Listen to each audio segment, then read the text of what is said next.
A new level of ambition and excellence thrives at the Texas Tech System. A $2 billion higher education enterprise with 4 diverse and distinguished universities. Because from here, it's possible.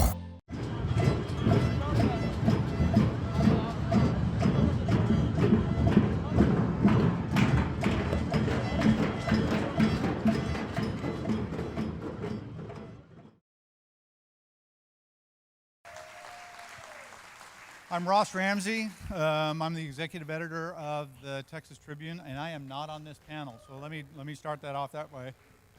Phones off, shouting off. The Twitter hashtag is #TribFest18. We'll have some Q&A at the end of this moderated. To submit questions, we'll repeat this in a minute. To submit questions for the panel, text AskTrib, all one word, 512-692-0689, or tweet using the hashtag AskTrib. Amy Klobuchar made it to TribFest, but flaked. So here's your panel. I'm going to let them introduce themselves and get out of your way. Thank you for coming.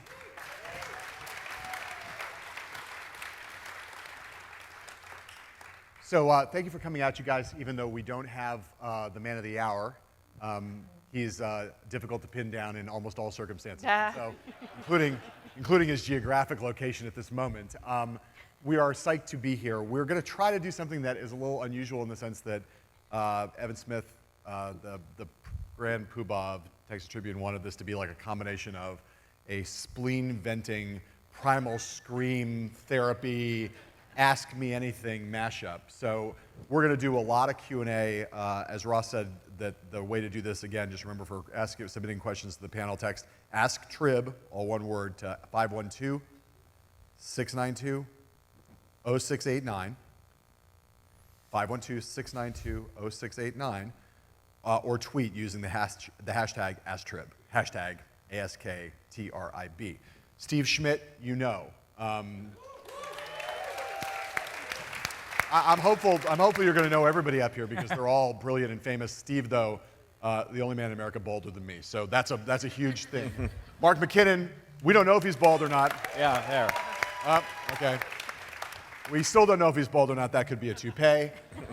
Longtime Austin native, Miko Liang, someone who is you see on television and is brilliant and fabulous, and actually used to work for Anna Eshoo, who was the first person to receive the letter from Dr. Ford that kicked off this whole mishigas. Virginia Heffernan, a brilliant cultural commentator, political commentator, has written for everybody, and talks, does podcasts, everything else. And Joyce Vance, who is the only person I believe up here who has actually ever gone through an FBI interview, has ever gone through the clearance process in order to get confirmed to some things. Barely. Just barely. Jeff Sessions did not like her very much when she went through that, so that's a mark in her favor. I want to just, like I said, I'm not really going to moderate this. I'm going to, for the first time ever in my life, I'm going to try to be a moderating influence. My general theory about moderation is that we should have moderation in all things, but especially in moderation. So this leads to immoderation. But I'm going to ask a question just to kick everything off, and we're going to start with Joyce, and then we're going to make our way down here. Let's just set the table with some brief commentary of everybody answering the same question. We have been through an unprecedented, historic, gut-wrenching week for everybody, I would say, especially for women in America, but for all of us who care about the fate of the Republic.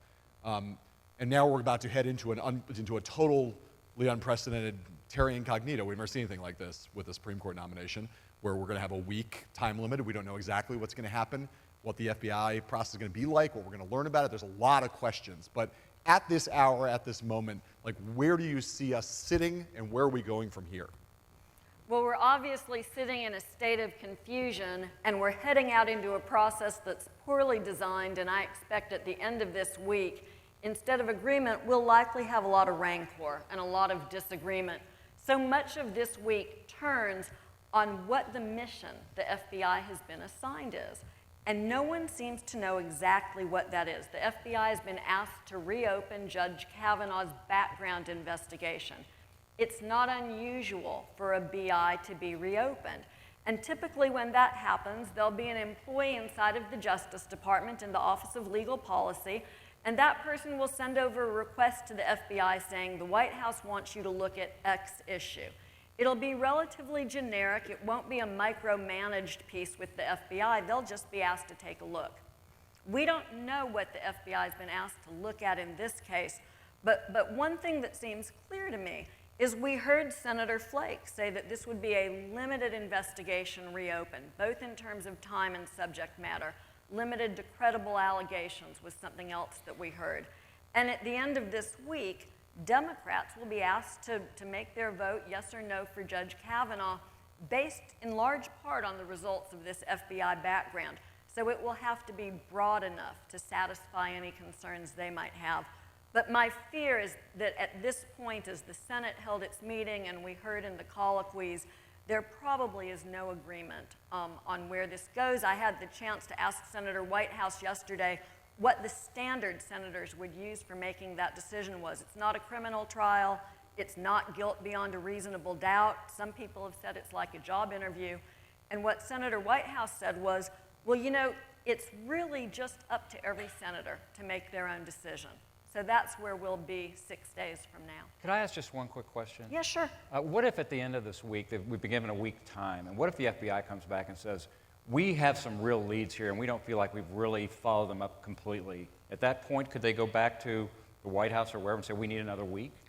I guess theoretically, but that's not how the FBI is hardwired. And I've seen clearly nothing of this magnitude but judicial backgrounds where something's come up.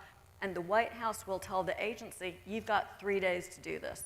The FBI is big, they're deep in every geographic region in the country. My suspicion is Chris Wray puts his best resources on this and they go. But why won't they slow walk it? Why won't they slow walk it like the rogue FBI field office did with the Anthony Weiner investigation? Like, is this something to fear? Well, so, you know, they're not the rogue FBI. They don't slow walk investigations. They have a lot of work. They have different priorities, and they work based on what they believe the assigned priorities are. I don't think that there will be any confusion this week about what the FBI's top priority is. But to Mark's question on this, Let me just say one thing real quickly, just as a news matter. It is the case. The FBI has there's a news alert that just came out of the Washington Post that the FBI has reached out to Deborah Ramirez, and so we are at least starting to get a sense that perhaps we don't know about Michael Avenatti's client, Ms. Swetnick, but we do know it looks like they're not just going to limit themselves to investigating Dr. Ford's claims. There's going to be a slightly broader set of discussions. But to Mark's point about the question of whether or not this investigation comes back and they say, well, look, we've still got a bunch of stuff that we haven't gotten records from Safeway yet, and we haven't done this and we haven't done that. We need to talk to some more people. The senators are the ones who are going to decide whether or not the information is sufficient, and this whole deal is basically under unanimous consent, right? It's a handshake deal between Flake and Coons and some of the others who have real concerns here, and if they feel like the information's not enough, it's up to the chamber to make this decision. And frankly, Senator Whitehouse's point about, like, this is up to every senator to decide, it's really up to the senators to decide what is the standard that they think is necessary in terms of someone's character to put on the Supreme Court. And this is where we get to on, the standard of proof. And I think one of the real challenges here is that until this point, we have always said that the Supreme Court is somebody you want of the highest moral character, right? This is someone who sits in judgment of all of us. And when we saw the president's reaction to Kavanaugh's testimony and how he was thrilled that this is the way that he wants his nominee to be, this is why he picked them, I'm concerned that the Venn diagram between the ways that we have traditionally viewed a Supreme Court nominee and what the president considers as a qualified nominee, there is zero overlap there. The president is looking for someone who will defend bad behavior to the death. Like, he is not interested in a government that is run by the best of us. He's looking for a jerkocracy at this point. Right, if you can't get Roy Cohn as your Attorney General, maybe you want Roy Cohn on the Supreme Court. Yeah. Virginia, just for now, there's a whole bunch of questions I think that we want to talk about on the back half of this, which are like, what happens to the Supreme Court? What happens to, if he ends up getting confirmed, what, on the basis of what we saw last week, what the concrete implications are for the Supreme Court going forward that Joyce and I talked about a little bit earlier today. I want to put that off and just ask you, like, what you saw last week, to go back to the first question, what you saw last week and now what we think is about to unfold. Just, you know, what are you looking for in the days ahead on the basis of what we just saw in the days I know you want me to freak out. We are just in such a world of adrenaline. Like, let's face it, most of us watched a whole day of television that I don't know anything that's ever been at that much fever pitch at the end of the day. I mean, I felt like I had, you know, gotten divorced and seen action in Vietnam by the end of the day, you know. I also want to come out like Brett Kavanaugh now, lately, and tell you I played JV field hockey, so anything I say goes. I think I was first or second in the Latin club. I got into the Latin club. Yeah, so, I mean, I would have liked, actually, a more temperate day. I mean, forget Brett Kavanaugh, but I don't mean to critique Dr. Ford's performance, but I'd like to see survivors and victims give not just victim statements, but also eyewitness testimony and style themselves as whistleblowers. Because they're, like, in a fact-finding episode, trauma as a signature that this thing happened to you is inconclusive. So the discussion of how she's suffered with it should, I don't think, bear on whether or not this happened or whether or not Brett Kavanaugh did it. But as a witness, and even a witness to her own psychology, she was riveting. I think we got a lot of evidence that day, concrete evidence, including Kavanaugh's contemporaneous notes about his lifestyle in his yearbook. You know, we kept thinking of her testimony as a victim statement and his yearbook as some silly thing, but if you see it as an eyewitness, and there's not a better eyewitness to a sexual assault than the other party that was under him on the bed. So why isn't she just a witness with, not making allegations, but testifying? So that's the first thing, and then I would have liked to see the yearbook and other things admitted into evidence be seen as evidence, because Republicans were calling this a legitimate fact-finding episode. They were saying the reason we don't need the FBI is because we're all doing it here, because we're all these prosecutors, and because we've gotten this, sex crimes prosecutor to take our questions, and we should be done with it. Well, I don't think anybody's rushing to judgment when they take the evidence that Senator Booker and Senator Whitehouse wrapped up for us, and lots of the others, including the yearbook stuff, including the timeline, including Mark Judge's book about Bart O'Kavanaugh, and including testimony and demeanor by Brett Kavanaugh, which was, I think nailed the case better than whatever. I can sit on a jury. We can all sit on a jury. And so I think we walked away thinking he's guilty of this thing. She may have, Lindsey Graham has his own argument, but we're now going to be... Lindsey Graham has his own universe. Yeah. We're going to be... The feminist base is definitely radicalized, whether or not he's confirmed or not. I thought, it would be a great recruiting video for radical feminists if he got confirmed. Now I think that video's out of the bag, and people are pretty hot. MCAT, I want to just say that although you guys are all brilliant and awesome, these two guys have a different slide. They're brilliant and awesome also, but they also are the two people up here who know Brett Kavanaugh. So just to inform everybody, you guys are both people who worked with him in the context of the Bush administration. I know you have different views about where this might be going, but do you guys know SWE? Did you play? And I'm the only one on the stage who knows Mark Judge, and I'll get to that momentarily. Okay. But go on. Well, first let me just say thank God for Jeff Flake. Right? And I say that because I think it's the right thing to do, and I've been saying that all along, and it's confounded me, both on every level, why in such for a Supreme Court nominee, the people responsible in a situation that's so fraught, you wouldn't want more and better information. Republican senators kept telling me, we want more facts, and I kept saying, well, why not bring in the FBI then? They did it in 3 days for Anita Hill. But let me just, and by the way, I think, so they could have run it through absent Jeff Flake, but to me that would have been a huge long-term damage for the Republican Party. They would have gotten a nominee to the Supreme Court and won the battle, but lost the war for sure for having rushes through, and by the way, not just for the Republican Party, but I think for Brett Kavanaugh to have these allegations hanging over his head without more information and resolution. So I'm just going to take the rest of my time to read what I think is the smartest take on this that I've read that was in Axios this morning. I think Jim Vandehei wrote it. But here's what should have happened. Imagine if Brett Kavanaugh had offered his emotional, tearful, "you ruined my life" opening speech to the Judiciary Committee and then called for a quick FBI probe to clear his name and perhaps find the true assailant. Imagine if it were he who volunteered to endure another week of scrutiny and attacks for the good of the court, the country, and Dr. Ford. He would have looked like the confident, humble, even a tad heroic, given the president who nominated him opposed to the FBI probe. Well, he and Republicans had an epic failure of imagination. Instead, they were forced reluctantly and publicly into what should have been a fairly easy to anticipate moderate compromise, agree to a vote after a quick FBI probe. Why it matters, instead of looking hungry for the truth, Kavanaugh heads into the week looking fearful of findings. And the one thing I'll say about this is that I have pretty good sourced information that Brett Kavanaugh himself wanted an FBI investigation a long time ago. And it was the White House that shut it down. Sir.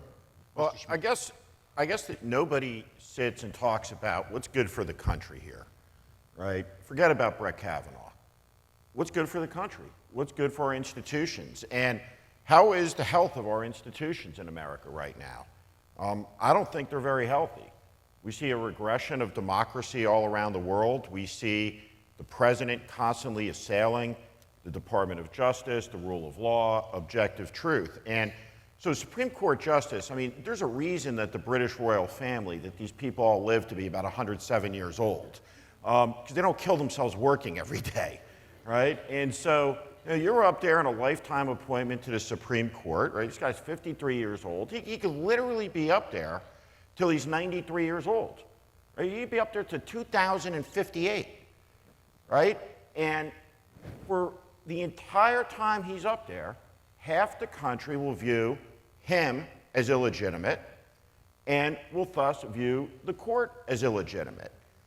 And so if you put the country first, sometimes what that means is even if it has been your life's ambition, even if it is profoundly unfair, even if you believe deeply that it's a smear, that in fact you're compromised and you can't execute the duties. And I would say, watching it, when you go into a White House, and I answered this question in the affirmative, they asked, well, have you smoked marijuana?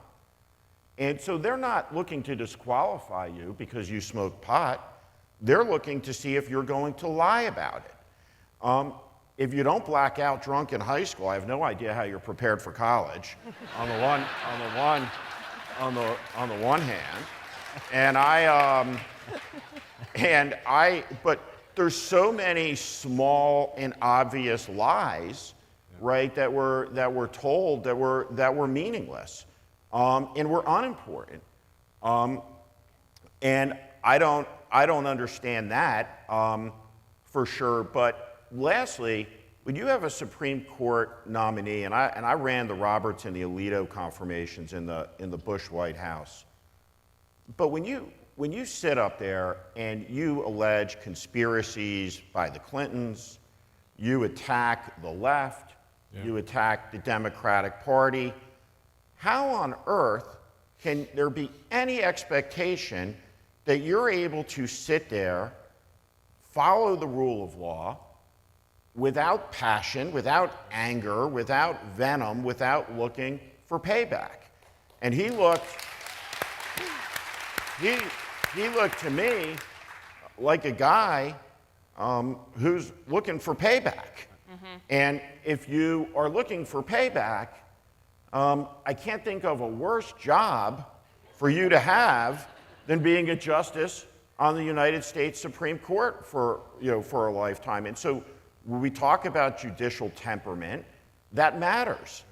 And so I think this entire episode and what we saw play out was a national disgrace. And I'll just make one last point. You got Chuck Grassley has been up there, and wherever your politics are on this, whatever you believe in, Chuck Grassley's been up there for 38 years. He's 85 years old. Dianne Feinstein's been up there for 26 years, which means These two people have worked together in a body of 100 people for 26 years together. They're pushing 90 years old. She's running for re-election. This is the outcome of their collaboration and work product? And holy shit, right? I mean, it's unbelievable. And it's a disgrace. And the country, in the week that the president is laughed off the stage at the UN, just a laughing stock and an embarrassment to every one of us. All right, so I want to ask a couple things about two backward-looking things. This thing about what, again, a thing I alluded to a second ago, which is like what happens after if he ends up on the court and what that might do to the court as an institution is a really good question, but let's just hold that off for 1 second. Let me ask you guys two things I want to know about. One is, I really have found the thing that I found most striking about this was Rachel Mitchell, who, one of the things I found most striking about watching the hearing proceed, because I understood the Republican challenge there, which was, we don't want a bunch of septuagenarian, octogenarian, old white men. The optics of this will be horrible if we don't treat this woman well, and so they decided to outsource. It was an ugly choice for them either way. They're going to look bad if they outsourced it to to a special counsel. They're going to look bad if they did it. They made a choice, right? But what they didn't seem to think through, and I ask you women at the end of the table, and especially Joyce about this, what they didn't seem to think through was that hiring a sex crimes prosecutor was likely to have someone who has been committed her entire life to putting sex crimes, to defending victims of sex crimes, in some sense, because she's prosecuting perpetrators of sex crimes. Right.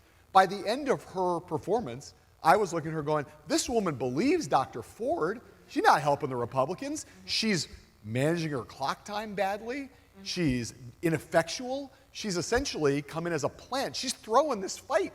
And the Republicans must be looking at her going, wait a minute, this woman's like not on our side. She believes the witness. But that assumes that the whole point of the hearing was for one side to win or the other, instead of it being a chance to get to the facts about this nominee. And so, like, of course, that's what it really was. I understand what the platonic ideal would have been to get to facts, but you were never going to get to facts in a situation where you had 5-minute statements. It's ridiculous. It was all political theater from the beginning. But she's not a politician, right? She's not on board. She's a career sex crimes prosecutor. She is somebody who thinks, I'm coming in here because I'm going to be more sensitive to this situation, and I'm here to get to the bottom of things. And, like, sorry that she wasn't read into the partisan playbook. Like, it's just not what she was there to do, and then they pulled her. I mean, I don't know, did you all notice Senator Whitehouse saying, you know, for gathering human intelligence, the adversarial system is like the best we have. And I think she was doing the best she could, and she is a very hard witness to discredit. Right. I mean, she tried with the geography. I mean, it was really, I think that was, I don't think she was throwing it. I think they don't have a case. Right. This was like some sort of weird hybrid between George Orwell's 1984 and the trial, right? 5-minute intervals. The prosecutor gets 5 minutes to start drawing out the story, interspersed with 5 minutes of weird statements and wacky questions. This was not a process that was designed to have integrity. It's a process that was designed to have political appeal. You know, and if we want to know the truth about what happened here, we have to really ask both sides to do something that they've been phenomenally unsuccessful at doing for the last decade, which is to commit to do something right. Yeah, I think both sides kind of screwed up in terms of the questioning and the process. I mean, the Republicans, I get the idea that they were going for, and I think the objective was to do precisely what you said, but just to have them broken up every 5 minutes was just so odd. It'd be like just as she was getting to her point, she'd have to stop. But the Democrats, too, I thought, it's like they never got together and talked to each other about what they were going to talk about, because they were you know, asking the same questions, and there was a bunch of like fact pattern things that I think they could have gotten to and they didn't. So it was just like they were all trying to make their political points without having really put together a strategy. Yeah, I mean, they were having a Senate hearing, right? They were doing what you do in hearings, and the other side was having an I don't know what they were having. But let me just come to Ms. Mitchell's defense and say, I thought she was a reasonably good prosecutor doing an intake interview. It was sort of like the first time you sit down with your victim and you say, tell me what happened, and you're trying to figure out if you want an investigation to go forward because you think there's something there. And then at some point that process went off the rails. She was, you know, either you believe that Lindsey Graham just had a moment and wanted to start asking questions at the point where, you know, during the questioning of Judge Kavanaugh, he sort of put an end to that, or maybe he just realized she was getting into dangerous territory on the calendar on that July 1 entry. But I've never seen anything that strange, and calling it a legitimate fact-finding process is just not what it was. So then I want to ask you about Mark Judge. So because he's about to come forward, now I will say, when I moved to Washington in 1987, I worked at a bar in Georgetown called Garrett's. I was so shocked to learn that you had been a bartender. Yeah, I know. I was also a weed dealer, so those were the two things. The two things I did when I got to Washington was So I you worked knew on. Mark Judge. I did three things. I worked in a congressional in a House office as a press secretary. I dealt weed and I attended bar. It takes a brave man to say that to a former federal prosecutor. Again, to Steve's point, though, no one's ever going to catch me in a lie about this. So Mark, one of the guys I worked with was a guy named Mike Judge, who was Mark Judge's older brother. And Mike Judge was a very nice guy who worked at this bar with a bunch of people who went on to work in various political capacities, Republican and Democrat alike. And the biggest problem at this bar, this Irish bar in Georgetown, was Mike Judge's brother, Mark Judge, who was a fucking asshole. Like one of the biggest. It's not that I don't have any problem with people getting drunk. People get drunk in bars. That's not unusual. But when the brother of one of the guys who works at the bar shows up almost every night and gets blackout drunk, he comes behind the bar and takes the tequila bottle, is either looking for someone to buy cocaine or sell cocaine, is hitting on women all the time in kind of unseemly ways, to the point where his brother banned him from the bar for like 3 months. This was a guy who was just a dick. Wow. And so I asked this question. He wrote this book, which again further estranged him from his brother later on. He wrote this book in which he identified Bart O. Kavanaugh, which of course I'm sure has no relationship to Brett Kavanaugh.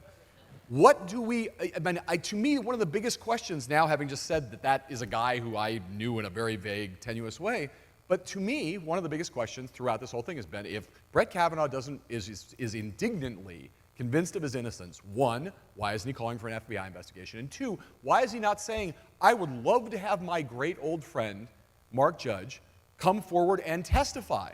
He will attest to my innocence. If I had been accused of committing a sex crime with my best friend from high school, and I knew that it did not happen, the first thing I'd do is I'd say, I want my friend Steve, who they say was in the room with me, to come forward, put his hand on the Bible, and tell the truth. So what do we draw as an inference from the fact that he hasn't done that, and what do we want to hear from Mark Judge going forward?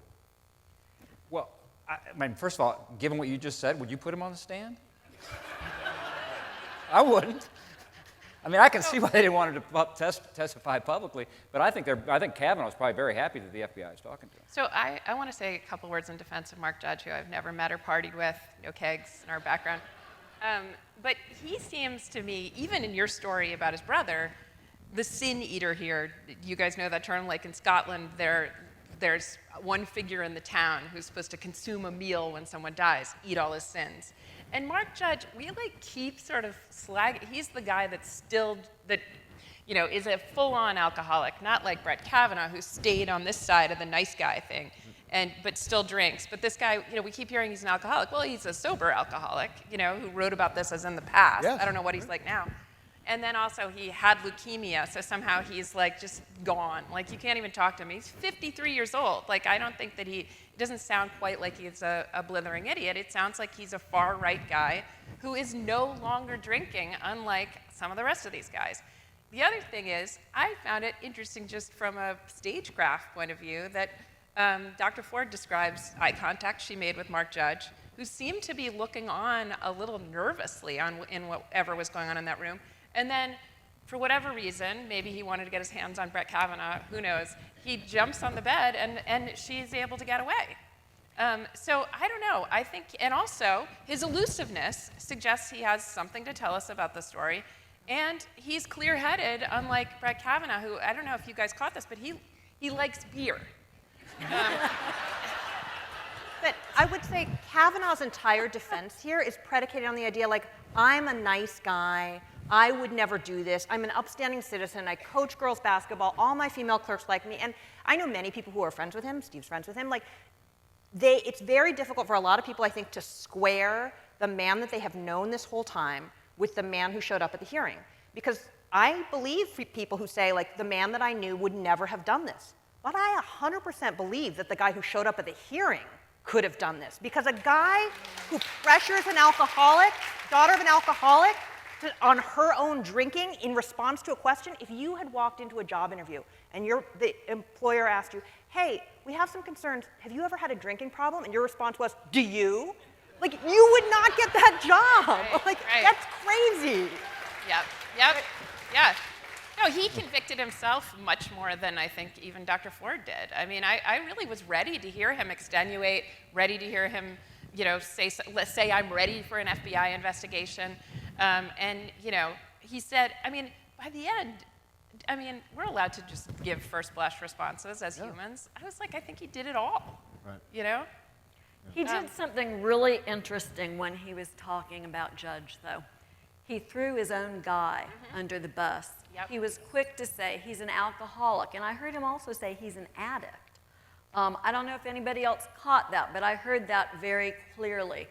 And it was almost as though he was anticipating that at some point Judge would be interviewed and wanted to demean his credibility in advance. I thought so too. As a prosecutor, when you can't get access to a material witness in your case at trial because the defendant has kept your witness away from the trial, you're entitled to an adverse instruction where the judge will explain that situation to the jury. This felt a little bit like this because, frankly, if you're my best friend and if you're in the fight of your life, I am not hiding at a beach house, right? I am going to come and tell the story. No, she didn't try to assault him. And that didn't happen here. And I think for a lot of people, that's troubling. If you know nothing about this situation and you look at it and you've got Dr. Ford, who can't be making this story up, because if she was, she wouldn't put the guy who attacked her close friend in the room as a ready-made witness to come to his defense. That just sort of defies belief. And then that guy, the one guy who can save Brett Kavanaugh, he just can't be around. So let me ask now a question about Julie Swetnick to all of you, right? So this is the third woman. There's a lot of people who have very strong reactions to her, positive and negative, right? Because she's, first of all, she's Michael Avenatti's client, so there's a lot of polarizing views about Michael Avenatti. I did this event with him yesterday here. But I was with them right when they put forward the affidavit. So I'm looking at a sworn document, right? There are a couple things in that document that stand out. The first is this woman who's had various security clearances in the federal government, at secret level and at public trust level, at like 7 different agencies over the course of many years. You read her bio and go, I've never met this person, but that's someone that's there for a reason. She's been vetted. She's got security clearance. She has active security clearance as well as ones that are not currently active. That's number one. And number two is you read through the whole thing, not what has been said about it by Republican senators who say she claims she went to 10 gang rape parties. She never said that. She doesn't say that. She says she went to 10 parties that were house parties. She then later says that at some of them, there were women who were having sex with multiple partners. She then later uses the phrase gang rape to describe what happened to her. But she doesn't say, I went to 10 gang rape parties or that Brett Kavanaugh ran these parties. It's been wildly mischaracterized, what's in the affidavit, by Republicans. So given what she says, which is house parties, drinking to excess, spiking of punch, bad behavior, and then she puts the two of them present at an event in which she was a victim, she says. As you listen to all of that, I just want to ask you, does that strike you as someone who was easily discredited or should be taken seriously? Should she be part of this process? Does Michael Avenatti taint her? What is the view here down the line as we head into this week? Should she be being given equal weight to Dr. Ford or not? What do people think about her and her claims, and what should happen with them? So if the FBI has reopened the background investigation and they are looking to find fact, was he at parties that he said he was not at? Was he present, and can he be put in the room at a party he said he wasn't there? Was he a drinker who blacked out? Again, it doesn't matter to me either in high school or in college or in his 20s if he did any of that stuff. The issue is he lying about it in his 50s on the eve of being put into the Supreme Court for the rest of his life. So they ought to look at everything. And it's not like You get 8 lies, and the 9th one takes you out. You lie one time about anything, you don't get to be on the Supreme Court, period.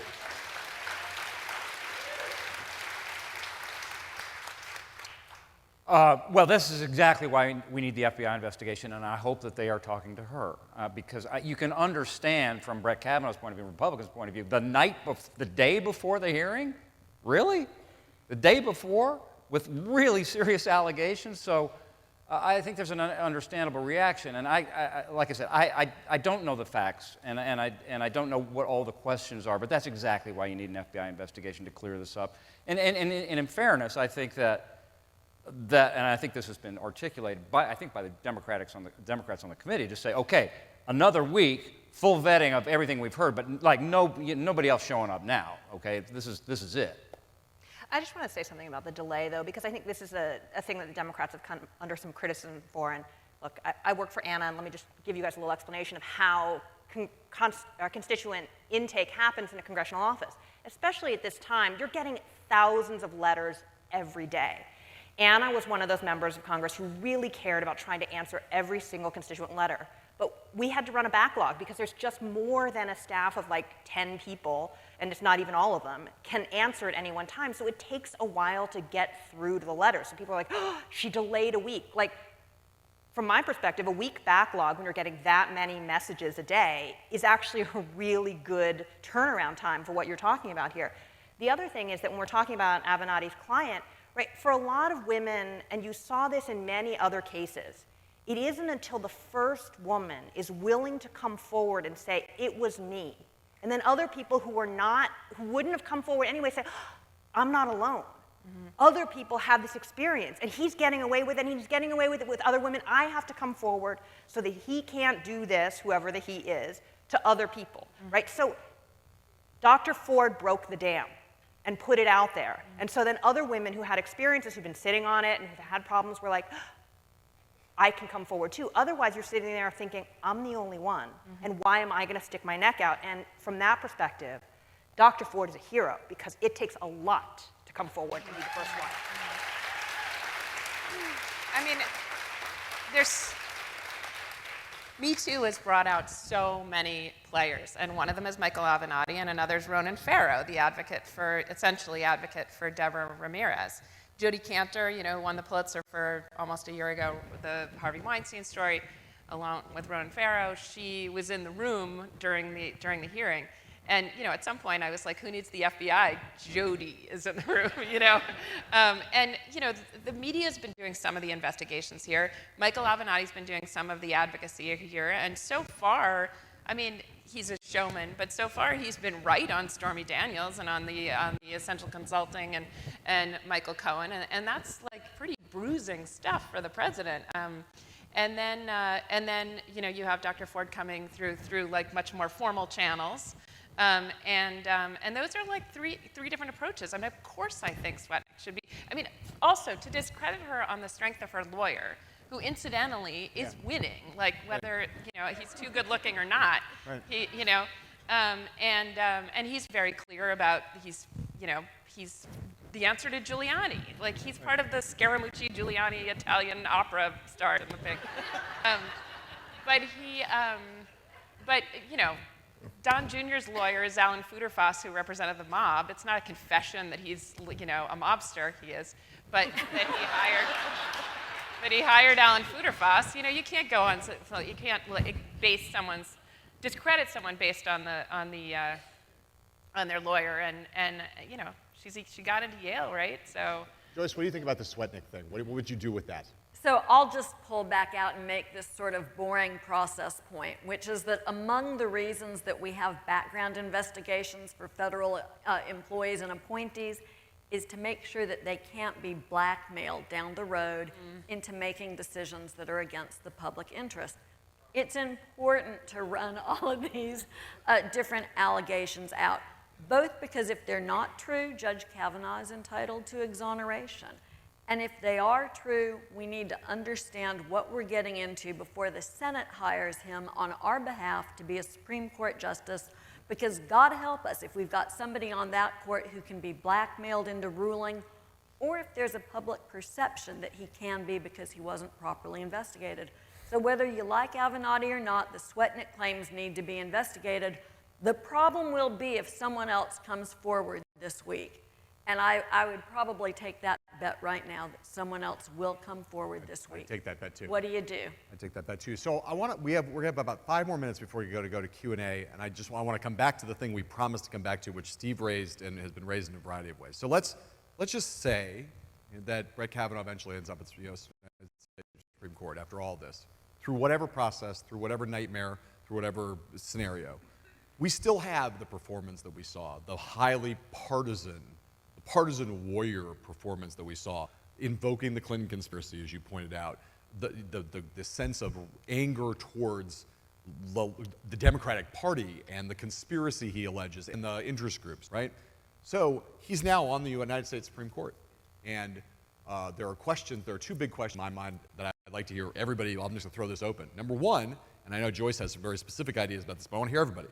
Number one, is it not the case that, like, if he's on the court, that a large number of potential litigants who will end up in front of him are going to ask him to recuse immediately because their attitude is going to be, he cannot give me a fair hearing. There's a wide number of people who will point to that speech and say he is disqualified from ruling because of the views he expressed in the hearing. That's number one. And number two, is it not the case that on the basis, if all of this, unless it's definitively resolved, some of these allegations by the end of the week, which it won't be, that if Democrats retake the House, that there is going to be a reasonable chance that they're going to try to impeach him on the Supreme Court for perjury for the number of small and large lies, as Steve points out, that he's told over the course of the last few weeks. I think that given Democratic bloodlust, justified or not, that the same impulse that makes them want to move to impeach President Trump, impulse, not reasoning, but same impulse, will point to this and say, let's go get him too. And that the court will have potential impeachment hearings, and if not impeachment hearings, we'll have a justice who's constantly dealing with recusal requests. Anyway, is that not a huge problem for the institution that he brought upon himself, not by all of his behavior, but just by the way he spoke in the hearing on that day to try to save his bacon? Please. You know, if you really care about the court and you're Brett Kavanaugh and you don't care about yourself, you voluntarily withdraw your nomination because you know that but let me just say, you know that even if you think that you're innocent, your presence on the court will cause all of these problems. There's no doubt that the Democrats will go after him if they have the opportunity. There is, I think, very little doubt, and private litigants are already talking about whether they'll recuse. Of course, at the Supreme Court, that's up to the justices themselves, so we will be mired in this endless controversy. But, you know, elections have content, and one part of that content is that the president's party gets to pick Supreme Court and other judges. And so it seems to me likely that if Kavanaugh does withdraw, and he really should withdraw at this point, there will be a very conservative but impeccably credentialed nominee who will come before the Senate for confirmation, and that's where we'll end up.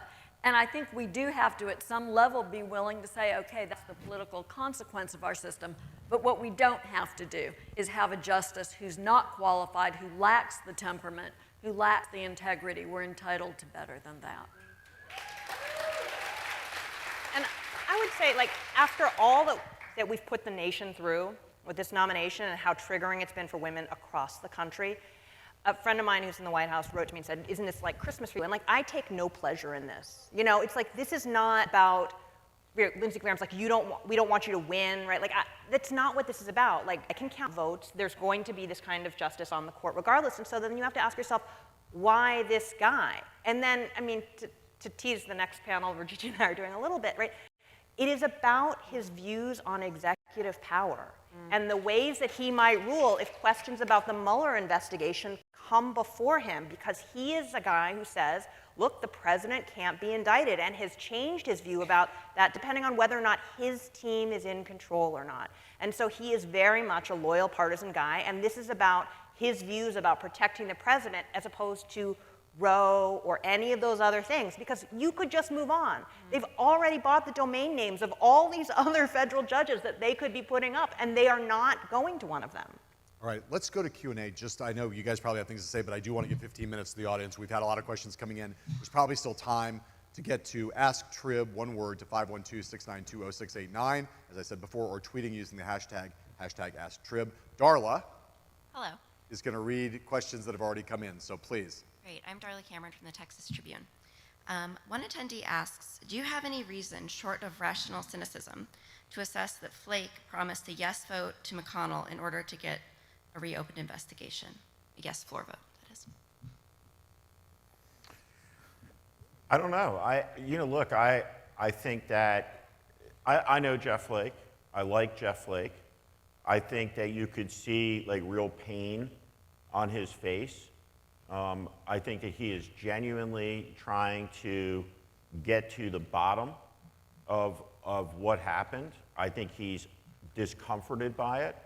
I think he's repulsed by the Trumpian moment that we find ourselves in, and I think he did the right. I think he did the right thing here, and I think that if there's a investigation that comes back and shows that he was serially dishonest, or that there is corroboration or more corroboration towards the accusation, I would suspect that he would likely be a no vote. At the end of the day, in order for him to be on the Supreme Court, 2 Republican women senators who have built a brand as independent voices and pro-choice voices, Susan Collins and Lisa Murkowski, are going to have to vote in the affirmative to put them on there. Unless one of the Democrats flips, or right. Joe Manchin could be it. or unless Flake votes no, and then you only need one of those women. So there's various. I'd just say 2 quick things about that. One is that I think that the elevator moment with Jeff Flake was one of the most powerful moments of the week,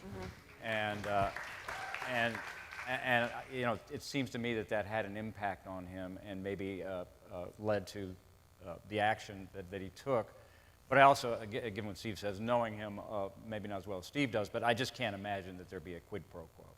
I also think he's in a very straightforward place right now. I think forget about the process by which he came to what he's saying. But that process is interesting. But right now his posture is, I want to vote yes. I'm conservative. He's conservative. I want to vote yes.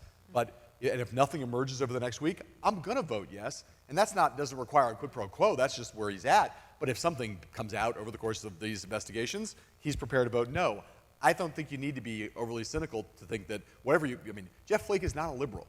And he wants to be for this guy, but he also does not want to be on the wrong side of history, I think, in the end. I mean, I'm not by nature cynical, so I'm disinclined to see that kind of deal going on.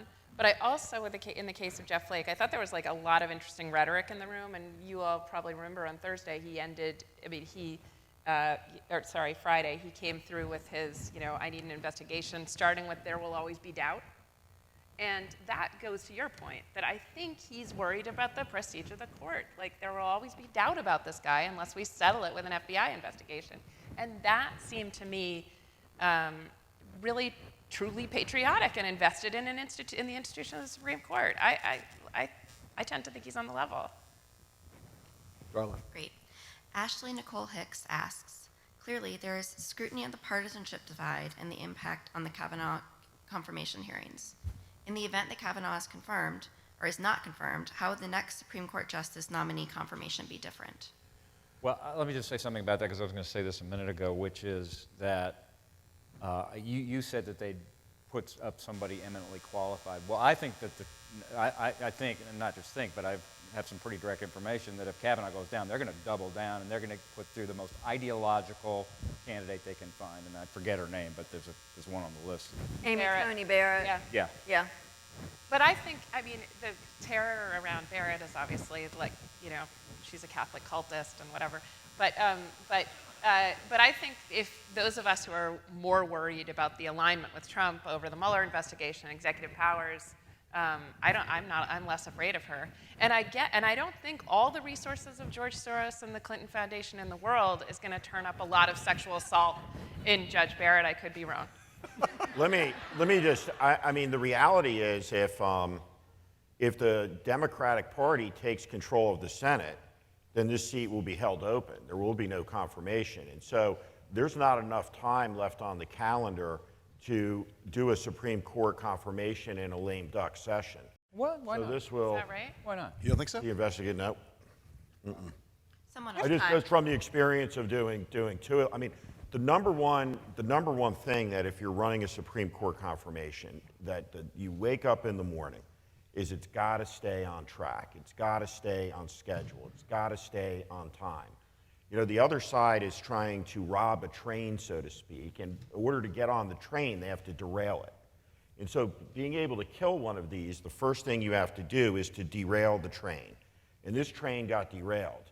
Now, the whole process, records, all of that process, the diligence, the committee, takes longer than the time that exists between Election Day and the swearing in of the next Congress with Hanukkah and Christmas and Thanksgiving and all of that in between. There's just not enough time. Steve, I think you believe that Mitch McConnell would honor those holidays more than he would honor his desire to jam a judge onto the court. I think all of your assessments held true up until the moment where Mitch McConnell kept an empty Supreme Court seat for a year instead of giving Merrick Garland a fair hearing. And I think his ruthlessness about filling this seat, I would not be at all surprised to see Mitch McConnell trying to truncate this process and try to jam through a qualified female conservative jurist onto that court to fill that seat in the lame duck session. That would be his favorite Christmas in it. Yes, I was going to say that's the best way to honor the savior would be to get And that. frankly, right, like in this idea that like there are holidays and the senators don't like to work through them, the staff are the ones who have to review that, and they don't actually care if the staff is like killing themselves. So like they will work 24/7 through weekends and the rest of it to like vet the nominee. Unless you were to totally, and I mean totally disregard any and all process or precedent, there is not enough time. I point you to Merrick Garland. Cynthia asks, can we convince Republicans of Kavanaugh's fallibility without convincing them first of the existence of rape culture in our society? Yes. Yeah. That's why I think she was presenting evidence and not more Me Too language. And, you know, the reckoning over Me Too and sexual harassment and the experience of women in the country and, you know, things that I think should be by now sort of baseline understandings, that elevator talk. I mean, I keep being surprised that, you know, I'm shocked to find out that women I know have been sexually assaulted. Still surprises me, but I guess that's what men are going through right now.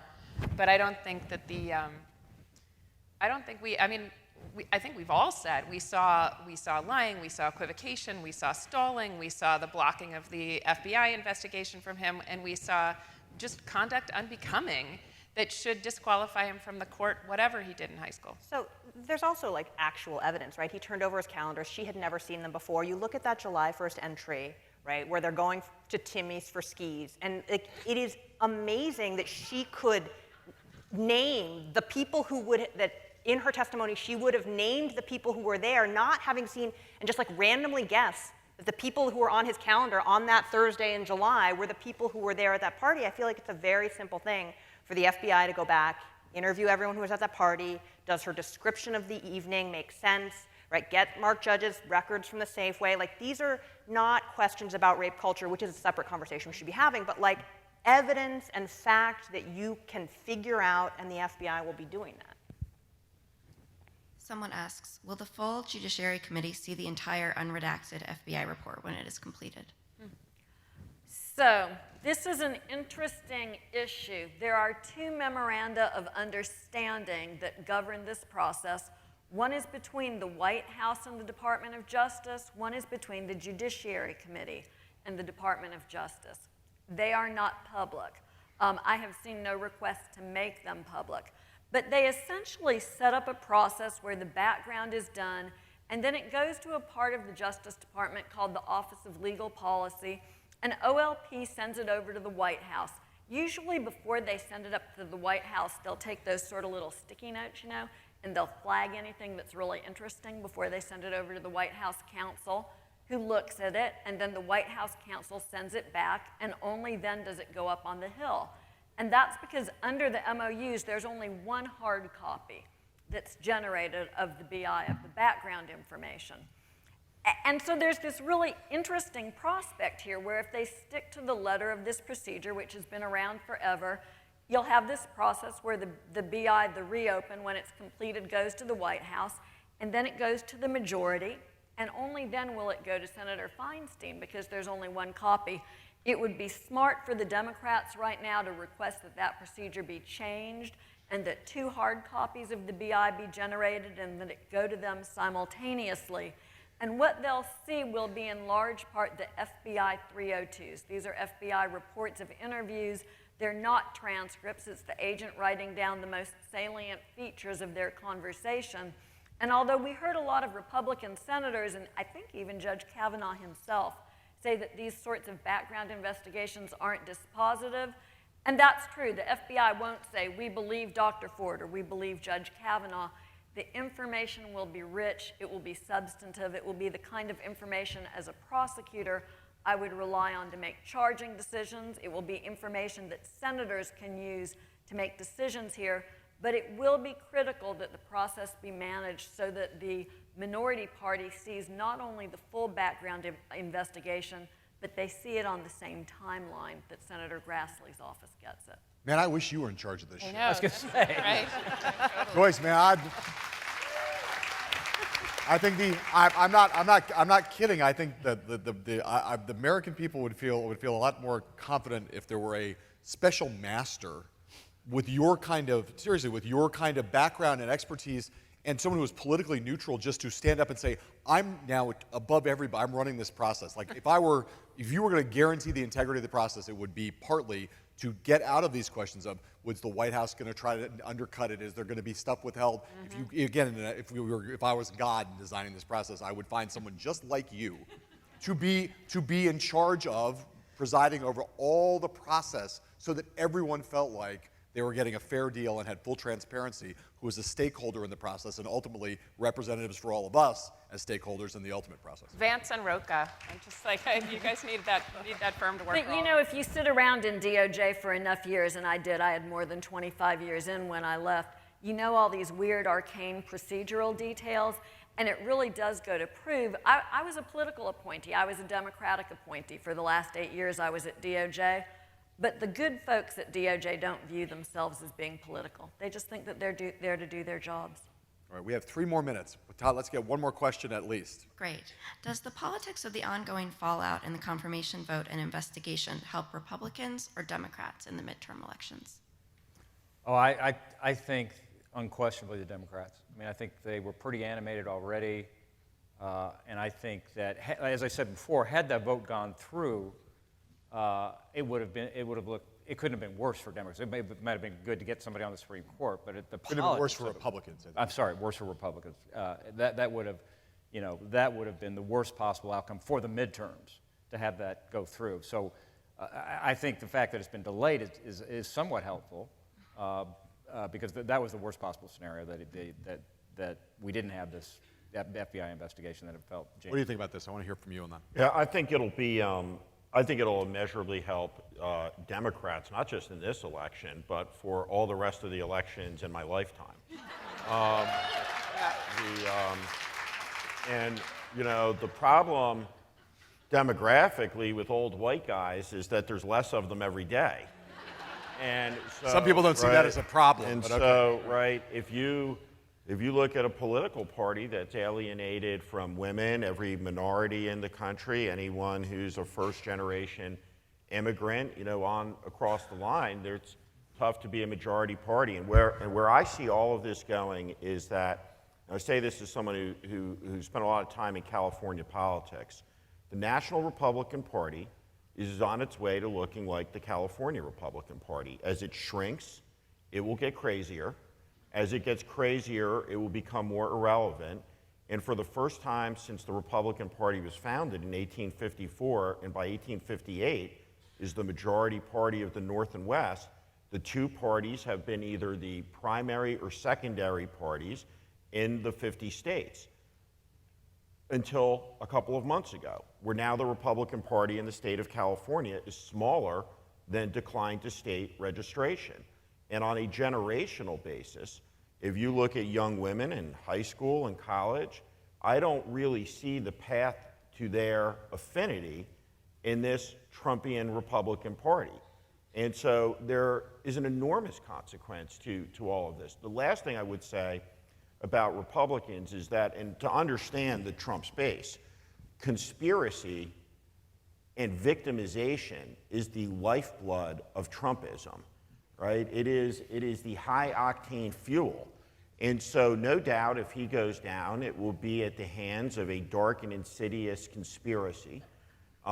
He will be a victim, and they will use that victimization and conspiracy to the best of their ability to incite that base to turn out. And so we live in an era where politics isn't about persuading anymore, it's about inciting on both sides. And so from an incitement perspective, the incited group that's bigger will have the advantage, and that incited group in this case is on the Democratic side. Can I just put an asterisk on that, though, and say, although I agree with everything that you said, but I think it helped Republicans in 2016 that there was an open Supreme Court seat that was part of the calculus. I think it'll 100%. actually help Republicans in the midterms, because people who aren't part of Trump's base, but who are ideological conservatives who believe that abortion is wrong, they may hold their nose about Trump and Trumpism and vote to try to retain the Supreme Court. Also, those people that feel strong. Guys, we just hit the time. We hit our time limit. They say we have to be out of the building. I will just say one point of personal privilege at the end. The difference between 2016 and 2018 is the intervening year 2017. And the intervening year 2017 was the year that Me Too started. And I think that although it's true Republicans have been driven by court politics much more than Democrats in the past, we live in a radically different moment now in the cultural and social sphere because of what has happened over the course of the last 12 months. Thank you all for being here. Thank you all for being here. Oh, I believe survivors. Yep. And have an awesome